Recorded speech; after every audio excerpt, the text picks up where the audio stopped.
राम वनवास से जब लौट के घर में आए, याद जंगल बहुत आया जो नगर में आए।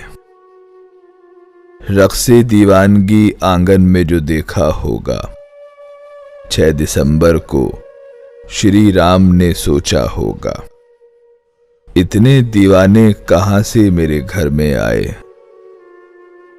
जगमगाते थे जहां राम के कदमों के निशान, प्यार की कहकशां लेती थी अंगड़ाई जहां। मोड़ नफरत के उसी राह गुजर में आए। धर्म क्या उनका था, क्या जात थी, ये जानता कौन।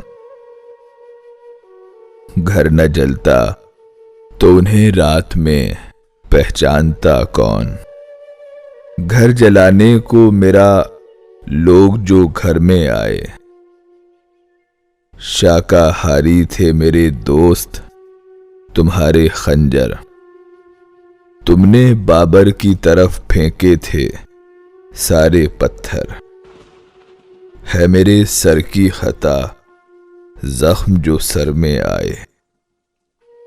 पांव सरजू में अभी राम ने धोए भी न थे, कि नजर आए वहां खून के गहरे धब्बे।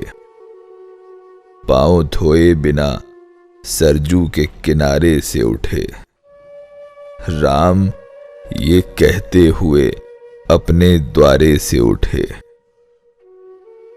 राजधानी की फजा आई नहीं रास मुझे, 6 दिसंबर को मिला दूसरा वनवास मुझे।